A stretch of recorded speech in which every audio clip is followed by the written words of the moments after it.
Viewers, शिक्षक विद्यापीठ में आप सभी का स्वागत है। AWS स्पेशल में हम इस वीडियो में NCERT से फिजिक्स के चैप्टर्स को कंप्लीट करेंगे।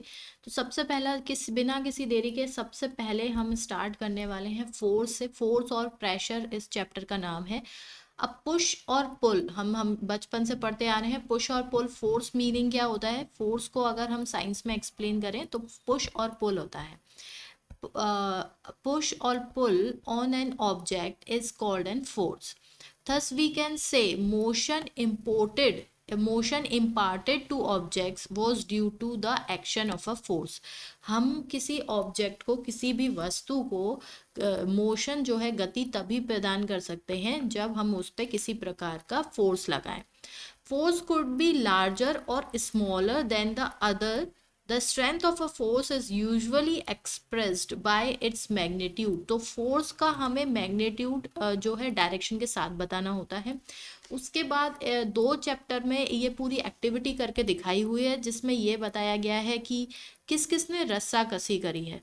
अगर आपकी कोई, हमारे स्कूल में जब स्पोर्ट्स डे होता था तो टग ऑफ वॉर होती थी, और एक हमारे यहाँ मैरी गो राउंड झूला होता है, सभी ने झूला हुआ होगा. तो उस सब में फोर्स का जो है वो डायरेक्शन दिखाते हैं. जब एक ऑब्जेक्ट की ही डायरेक्शन में हम फोर्स लगाते हैं तो स्पीड इंक्रीज होती है. It's an obvious thing, okay. और जब हम किसी ऑब्जेक्ट के अपोजिट डायरेक्शन में, उसकी स्पीड के अपोजिट डायरेक्शन में फोर्स लगाते हैं, जैसे कि गोलकीपर ने बॉल को पकड़ लिया या उसकी डायरेक्शन चेंज कर दी, तो क्या होगा? स्पीड डिक्रीज होगी. या हम रोक भी सकते हैं, स्पीड को स्टॉप भी कर सकते हैं, जीरो भी कर सकते हैं. A change in either the speed of an object or its direction of motion or both is described as a change in state of motion. तो यहाँ पर इम्पॉर्टेंट चीज़ ये है कि स्टेट ऑफ मोशन क्या होता है. A force may bring a change in the state of motion of an object.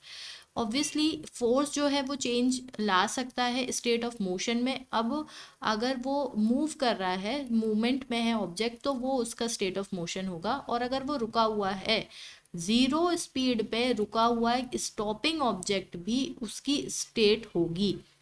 Force can, देखो अब हमने ये देख लिया कि डायरेक्शन चेंज कर सकता है फोर्स, मैग्नीट्यूड चेंज कर सकता है फोर्स. जैसे कि आप लोगों ने ये वाला खेल खेला होगा, टायर चलाने वाला. तो इसमें क्या होता है कि बच्चे इसकी रेस लगाते हैं, और हम साइकिल की भी रेस लगाते हैं. तो हम क्या करते हैं, जो फोर्स देते हैं, जो फोर्स अप्लाई करते हैं, वो क्या करते हैं, उसकी डायरेक्शन में अप्लाई करते हैं. तो क्या होता है, स्पीड बढ़ जाती है. To move a tyre faster it has to be pushed repeatedly, otherwise it will stop. तो फोर्स क्या करता है, शेप और डायरेक्शन और मैग्नीट्यूड चेंज कर सकता है. If the force is applied in the direction opposite to the direction of motion, then it results in the decrease in the speed of the object. अगर हम इसके अपोजिट में force लगाने लग जाएं तो ये रुक जाएगा, और या फिर इसकी जो स्पीड है वो कम हो जाएगी. नेक्स्ट चीज जो है, force can change the shape of an object. ऐसा नहीं है कि हर बार मैग्नीट्यूड और डायरेक्शन ही बदल रहा है, कभी कभी हम शेप भी बदल देते हैं. जैसे कि यहाँ पर दिखाया है कि यहाँ पर क्या हो रहा है, आटा माड़ा जा रहा है. A hump of dough on a plate. तो डो का जो स्टेट ऑफ मोशन है वो तो स्टॉप ही है, तो वहां पर तो कुछ नहीं बदल रहा, पर हाँ हम उसकी शेप चेंज कर रहे हैं, तो इसमें यस आएगा. उसके बाद जब हम किसी कुशन पे, देखिए स्प्रिंग लगी हुआ सीट है, by sitting on the seat spring fixed to the seat of a cycle, तो उसकी शेप डिक्रीज हो जाएगी. किसी रबड़ बैंड को खींचेंगे तो उसकी शेप जो है वो खिंच जाएगा, वो स्ट्रेस्ड हो जाएगा. By putting a weight on the centre of a scale, तो वो क्या होगा, बीच में से झुक जाएगा. इस तरह से हम शेप भी बदल रहे हैं और डायरेक्शन और मैग्नीट्यूड भी बदल रहे हैं थ्रू फोर्स. अच्छा मुझे बताइए, आप लोग ये जो फोर्सेस देख रहे हैं, जैसे ये पानी लेकर जा रहा है बकेट का, या ये वाला लड़का पानी लेके जा रहा है, या ये बुलक कार्ट है ये जो खींच रही है, ये कैसे फोर्स है? इसे किस टाइप के फोर्स में रखा जाएगा? इस बार सीटेट में ये क्वेश्चन आया था. अब वो क्वेश्चन ये था, कांटेक्ट फोर्स का पूछा गया था. तो उसमें एक कंडीशन दी गई थी कि अगर एक बच्चा ऐसे बकेट लेके जा रहा है तो वो कांटेक्ट फोर्स में आएगा या नहीं आएगा. तो आप मुझे बताइए, कांटेक्ट फोर्स वो होता है कि जिससे कांटेक्ट हो रहा, क्या यहाँ पर कांटेक्ट हो रहा है, क्या यहाँ पर कांटेक्ट हो रहा है, तो मतलब ये कांटेक्ट फोर्सेस में आएंगे या नहीं आएंगे, मुझे इसको कमेंट बॉक्स में लिख के जरूर बताइएगा। चलिए हम इसको डिटेल में पढ़ लेते हैं। To apply a force on an object your body has to be in contact with the object. ठीक है, हमारी बॉडी का कॉन्टेक्ट होना चाहिए उस ऑब्जेक्ट से। अब जो आपका आंसर है वो यहाँ से आएगा। द कॉन्टेक्ट में also be with the help of a stick और अ पीस ऑफ रोप, यानी कि वो जो स्ट्रिंग लगी हुई है बाल्टी के ऊपर उससे, या फिर जो बैल है जो बैलगाड़ी खींच रहा है उससे। The force resulting due to action of muscles is known as a muscular force. तो ये कैसा फोर्स है, कॉन्टैक्ट फोर्स है, और किस टाइप का फोर्स है, मस्कुलर फोर्स है। सीटेट पे क्वेश्चन था which of the following is not an contact force. तो यहाँ पर वहाँ पर बहुत सारे 4 ऑप्शंस दिए थे जिसमें से ये पूछा था कि कौन सा कॉन्टैक्ट फोर्स नहीं है। अच्छा, देखिए यहाँ पर ये मसल्स इन्वॉल्व हो रही है, यहाँ पर ये मसल्स इन्वॉल्व हो रही है, यहाँ पर इस एनिमल की मसल इन्वॉल्व हो रही है। तो ये जहाँ पर भी मस्कुलर फोर्स होगा वहाँ पर मसल्स इन्वॉल्व हो रही होंगी। कॉन्टैक्ट फोर्स है क्योंकि कॉन्टैक्ट के बिना फोर्स अप्लाइड नहीं हो सकता है। जब भी आपको कॉन्टैक्ट नॉन कॉन्टैक्ट फोर्स में डिफ्रेंशिएट करना हो तो ये देखना क्या हम कॉन्टैक्ट के बिना फोर्स अप्लाई कर सकते हैं। तो भले ही किसी मीडियम के थ्रू हो रहा है पर हमें कॉन्टैक्ट चाहिए फोर्स अप्लाइड करने के लिए। तो फर्स्ट हमने मस्कुलर फोर्स देख लिया। दूसरा है हमारा friction. The force of friction always act on all the moving object and its direction is always opposite to the always opposite to the direction of motion. The force of friction arises due to contact between surface. Contact between surface, तो अगर contact नहीं होगा तो friction नहीं होगा, इसका मतलब ये भी contact force है। नेक्स्ट है नॉन कॉन्टैक्ट फोर्स। जो हमने मैग्नेट का पढ़ा होता है कि जब हम like poles repel each other unlike poles attract each other, तो क्या हमें उसके लिए मैग्नेट को पास में लेकर आना होता है। हाँ, एक एरिया होता है जब जहाँ तक फोर्स अप्लाइड होता है, लेकिन हमें कांटेक्ट में लाने की ज़रूरत नहीं होती है। तो मैग्नेटिक फोर्स नॉन कांटेक्ट हो गया। Electrostatic force, the force exerted by a charge body on another charge और अनचार्ज्ड बॉडी। इलेक्ट्रिक फोर्स के लिए, इलेक्ट्रोस्टैटिक फोर्स के लिए भी हमें कांटेक्ट की ज़रूरत नहीं है। नेक्स्ट है ग्रेविटेशनल फोर्स। जब आप एक सिक्के को उछालते हैं तो भी वो नीचे आके गिरता है, ये कैसा फोर्स है, this is an attractive force. और एक और यहाँ पर इंटरेस्टिंग बात मैं आपको बताती हूँ कि जो ग्रेविटी होती है, gravity is not a property of the earth alone. ऐसा नहीं है कि हमारी सिर्फ पृथ्वी के पास ही ग्रेविटेशनल फोर्स अप्लाइड करती है या उसी के पास ग्रेविटी है। In fact every object in the universe whether small or large exert a force on every other object. This force is known as the gravitational force. Next आया हमारा, हमने फोर्स कर लिया प्रेशर। तो प्रेशर क्या होता है, the force exert acting on a unit area of a surface is called pressure. Pressure की जो फॉर्मूला होता है फोर्स अपॉन एरिया। पोर्टर्स जो कुली होते हैं, अच्छा आपने कुलियों को देखा होगा, वो क्या करता है, एक कपड़ा मोड़ के अपने सर के ऊपर रखता है, उसके बाद कोई सामान रखता है। क्यों ऐसा करता है वो, क्या कोई बता सकता है। देखिए जब वो कपड़ा रखता है उसके बाद कोई वजन रखता है, तो कपड़ा रखने से क्या होता है, जो कांटेक्ट एरिया है between the load and his head वो बढ़ जाता है। उससे क्या होता है, फोर्स कम लग, प्रेशर जो है वो कम लगता है। तो अगर हमारा एरिया बढ़ जाएगा तो प्रेशर कम होगा। ये दोनों क्या है, इन्वर्सली प्रोपोर्शनल है। उसी तरह से हमारे जो पिट्ठू बैग होते हैं, शोल्डर बैग्स होते हैं, उनकी स्ट्रैप्स जो होती हैं वो ब्रॉड बनाई जाती हैं, जिससे क्योंकि हमारा हम फोर्स कहाँ से लगा रहे हैं, हमारे कंधों से फोर्स लग रहा है, किस पे लग रहा है, उसके स्ट्रैप्स पे लग रहा है। तो स्ट्रैप बड़े होंगे, एरिया बढ़ जाएगा, तो प्रेशर हमारे जो शोल्डर्स है उस पर प्रेशर कम लगेगा। प्रेशर में अब अभी हमने कांटेक्ट प्रेशर देखा है, फोर्स अपॉन एरिया। लिक्विड और गैसेस भी एक्सर्ट करती हैं pressure on the wall of the container. अब हम एटमॉस्फेयर किसे कहते हैं, the envelope of air is known as the atmosphere. हमारे अराउंड कितनी सारी एटमॉस्फेरिक एयर है, तो the pressure exerted by this air is known as atmospheric pressure. क्योंकि हमने अभी देखा ना, लिक्विड और गैसेस प्रेशर एक्सर्ट करती हैं, हमारे अराउंड गैसेस ही, हम गैसेस के बीच में ही रह रहे हैं, तो ये कैसा एटमॉस्फेरिक प्रेशर हुआ।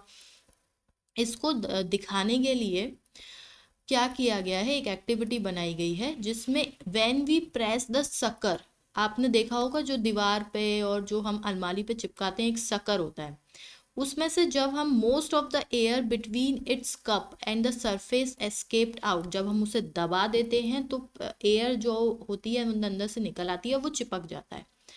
तो the sucker stick to the surface because the pressure of the atmosphere act on it। अब वो चिपक जाता है उससे, क्यों? क्योंकि उसके अंदर का प्रेशर, जो एयर थी जो उसे नलीफाई कर रही थी, वो हटा दी, तो अब बाहर का प्रेशर लग रहा है उस पे, और इसी वजह से वो चिपका हुआ है। आपने कभी कभी देखा होगा, उसे छुटाने के लिए हमें बहुत जो है वो फोर्स देनी पड़ती है। अब हम जो है हर समय एयर के बीच में रह रहे हैं, तो हम पे भी प्रेशर लग रहा होगा। तो हम we carry weight of air equals to the weight of an object of mass 225 kg। हम हर समय इतना प्रेशर उठा के चल रहे हैं जितना एक 225 किलो के वजन का मास की बॉडी हम पे किसी पे लगाती है। लेकिन फिर भी the reason we are not crushed under this weight is that the pressure inside our bodies is also equal to the atmospheric pressure and cancels the pressure from the outside। इसीलिए आपने देखा होगा जो स्कूबा डाइवर्स होते हैं, जो नीचे जाते हैं जहाँ पर प्रेशर बढ़ जाता है, तब हमारी बॉडी उस प्रेशर को नलीफाई नहीं कर पाती है, इसीलिए उसके लिए स्पेशल सूट्स पहन के जाए जाते हैं ताकि हमारी बॉडी फट ना जाए, हमारी नसें फट ना जाए बाहर के प्रेशर से।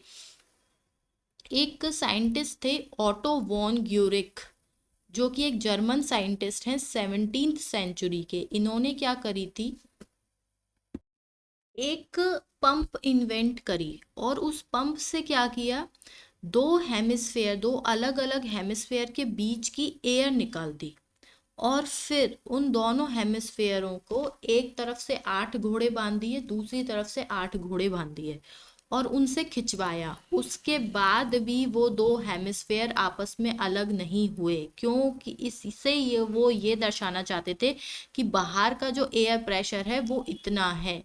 हम शक्कर को इसलिए बाहर निकाल सकते हैं क्योंकि हम सारी एयर उसमें से बाहर नहीं निकाल देते, लेकिन यहाँ पर उन्होंने प्रेशर इन पंप से पूरी एयर बाहर निकाली थी, इसलिए इतना हैवी प्रेशर हो गया, एटमॉस्फेरिक प्रेशर, कि 8 घोड़े दोनों तरफ लगाने के बाद भी वो हेमिस्फेयर आपस में अलग नहीं हुए।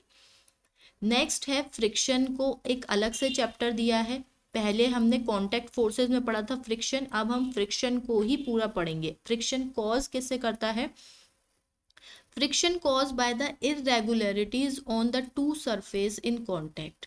दो सरफेस के बीच की इरेगुलरिटी से फ्रिक्शन कॉज होता है। अ friction is a necessary evil, could not be able to write with pen और पेंसिल। अगर ये नहीं होगा तो हम पेन या पेंसिल से पेपर पर लिख नहीं पाएंगे, फ्रिक्शन की वजह से ही हम लिख पाते हैं। चौक से जब हम ब्लैक बोर्ड पे लिखते हैं तो वो चौक जब हम घिसते हैं, उस फ्रिक्शन से चौक के कुछ पार्टिकल्स ब्लैक बोर्ड पे चिपक जाते हैं, जिसकी वजह से हमें दिखाई देता है। जो ऑटोमोबाइल्स होते हैं, जब हम देखते हैं रोड पे, वो एक टाइम बाद रुक जाते हैं, या कोई ऑब्जेक्ट रुक जाता है, वो क्यों रुक जाता है, फ्रिक्शन की वजह से। हम कील नहीं ठोक सकते अगर फ्रिक्शन ना हो, एक गांठ नहीं बांध सकते, यहाँ तक कि no buildings could be constructed if there is no friction. Friction produces heat. हम जब आप माचिस की तीली को किसी रफ सरफेस के अगेंस्ट रब करते हैं, जैसे कि आपने देखा होगा कुछ लोग अपने सर पे, किसी गंजे के सर पे वो स्टिक, जो मैच स्टिक होती है, माचिस की तिल्ली, उसको घिस के आग लगाते हैं। तो वो क्यों होता है, क्योंकि फ्रिक्शन से हीट प्रोड्यूस होती है और उस हीट से उस मैच स्टिक में आग लग जाती है। नेक्स्ट है, अगर हम अपनी हथेलियों को रब करते हैं, घिसते हैं, तो वो गर्म हो जाती हैं। सर्दियों में हमने ये बहुत करते हैं। मिक्सर में अगर ज़्यादा देर किसी चीज़ को चलाओ तो वो जो जार होता है वो गर्म हो जाता है। लुब्रिकेंट्स का यूज़ किया जाता है इसीलिए to reduce friction. A air cushion between the moving particle is used to reduce friction. Lubricants की जगह, ऑयल की जगह कुछ मशीन्स में एयर कुशन यूज होता है। Friction can never be entirely eliminated. इस बात को याद रखिएगा कि हम कभी भी फ्रिक्शन ज़ीरो नहीं कर सकते हैं। No surface is perfectly smooth, some irregularities are always there. Rolling एक अब हमने देखा है कि हम किसी चीज़ को जब एक जगह से दूसरी जगह लेके जाते हैं तो स्लाइड करके ले जा सकते हैं, पर फिर हमने व्हील का, पहिए का इन्वेंशन किया और पहिए से क्या हुआ, वो आसान हो गया ले जाना। इसीलिए rolling friction is smaller than the sliding friction. Ball bearing हम लगाते हैं between the hubs and the axle of ceiling fans and bicycle, वो इसीलिए लगाई जाती हैं। नेक्स्ट है गैस और लिक्विड। साइंस की भाषा में गैस और लिक्विड को फ्लूइड्स कहा जाता है। Fluid, a fluid exert force of friction on the objects in motion through them। पानी के बीच में से आप जाएंगे तो आप पे फ्रिक्शन लगता है। हवा के बीच में से जब आपने हाईवे पे देखा होगा, जब स्पीड तेज होती है तो हम पे बहुत ज़्यादा फोर्स लग रही होती है, तो वो फोर्स क्या होती है, वो फ्रिक्शन होता है। The frictional force on an object in a fluid depends on it speed. अगर आप हाईवे पे स्पीड ज़्यादा तेज करेंगे फ्रिक्शन ज़्यादा लगेगा, अगर आप कम स्पीड में धीरे धीरे चलाएंगे तो आप पे फोर्स कम लगेगा। With respect to the fluid and also the shape of the object, आप कैसे हैं। एक ट्रक पे फ्रिक्शन ज़्यादा लग रहा होगा, मोटरसाइकिल पे कम लग रहा होगा। टू मिनिमाइज द फ्रिक्शन, अब हम फ्रिक्शन को मिनिमाइज करने के लिए जो इंस्पिरेशन है वो कहाँ से लेंगे। पानी में कौन रहता है, मछली। मछली को आपने देखा होगा कि आगे से वो ऐसी होती है चपटी सी, ताकि वो पानी को काट सके, उस पर आगे से फ्रिक्शन कम लगे। सारी मछलियों में ये होता है। वहीं आपने देखा होगा कि जो बर्ड्स होती हैं वो अपने विंग्स फैला लेती हैं और वो भी आगे से पैनी होती है उनकी चोंच भी। तो ये किस लिए होता है, ताकि फ्रिक्शन कम हो जाए, जो स्टार्टिंग पॉइंट है वहाँ पे जो contact of force, contact area है वो कम हो। अच्छा, इसीलिए स्फेरिकल शेप रखी जाती है। To minimise the frictions object are given spherical shape. तो फिजिक्स का एक पार्ट हो चुका है, अभी एक पार्ट और बचा है, उसकी वीडियो भी आपको जल्दी ही मिल जाएगी, रात में मिल जाएगी, आप उस एक वीडियो को भी देख लेंगे तो आपका जो है वो काम जल्दी होगा और आप अच्छा एग्ज़ाम दे पाएंगे। All the very best to all of you. आप हमारे साथ अंत तक बने रहे, इसके लिए बहुत बहुत धन्यवाद। आपका दिन शुभ हो।